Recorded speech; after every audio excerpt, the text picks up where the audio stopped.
Death and injury are a terrible reality in war. Now, Toronto surgeon Dr. Peter Adamson is doing his part to help soldiers and civilians in Ukraine who have suffered catastrophic facial injuries defending their home from Russian invaders.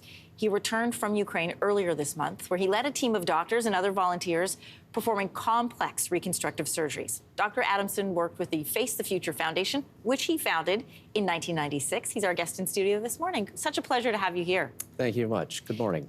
Your team arrived in Ukraine late March 25th. You just left April the 2nd, so you've just come home. During that time, you did 122 procedures. That's a lot of work in a short amount of time. What kind of planning goes into a mission like this? Well, it required a lot of planning because we knew that patients would be very complex, and there are also lots of logistics just about going to Ukraine, which is at war. So once we had identified that we would have a mission, which was last summer, we started speaking with the surgeons, putting our team together. We had 13 altogether, 6 surgeons. And then we started having Zoom calls with not only our team, but the team in Ukraine.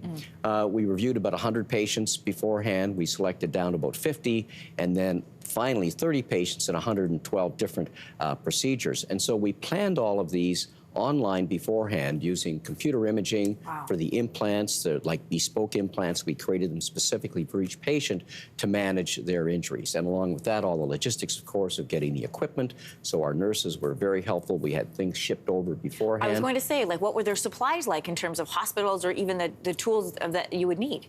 Well, many things are in short supply there, as you might imagine, plus some of the more complex tools that we need to do some of these procedures. We identified all these before, we took them with us, and much of what we didn't use, or many instruments, we actually left behind, so we could help them moving into the future. That makes a lot of sense. Let's talk about these procedures. A lot of the patients you saw suffered bone loss in some way and tissue loss. How does that complicate matters in these procedures? Well, in North America, for example, individuals may fall off a ladder, have a motor vehicle accident, and certainly get some very serious injuries, often fractures, crushes, whatever. But what happens with these ballistic and blast injuries, of course, is it often blows tissue away. So we'd see patients who'd lost bone from their mandible, had their nose blown off. We saw about 7 patients who were blind, 2 or 3 blind in both eyes. And so there's loss of tissue.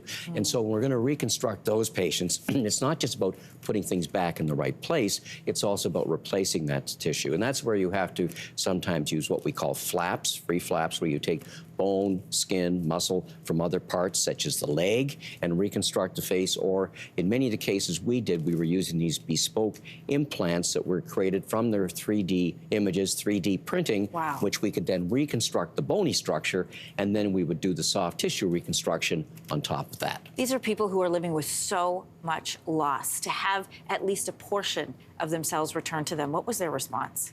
The response has been tremendous. I was just speaking to the Ukrainian doctors yesterday, in fact, and the 30 patients we operated on, thankfully and happily, all are doing very well. A number of them are already planning to come back for our next mission in the fall and again next year, because they're going to require multiple procedures. And as of yesterday, we had our first new patient getting lined up for our next mission. Well, and let's talk about the mission. This is your 50th mission. You founded this organization back in 1996.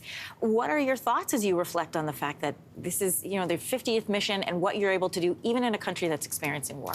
Well, the tagline of our foundation, Face the Future Foundation, is providing hope, one child at a time. In this case, it's one patient at a time. And so it really is very gratifying to see that we're able to help so many of these patients, as you say, get integrated back into life, because otherwise, as they are, they can't do that. We also had a tremendous teaching component. We had over 600 surgeons who were online when we were streaming the operations in Ukraine so they could learn from what we were doing. So in that way, we are building for the future. So it's great that we are able to provide that hope. But very interestingly, all of us on the team also felt that hope was reciprocated, because we see the resilience, we see the dedication of the Ukrainian people. They realize this is an existential fight for them.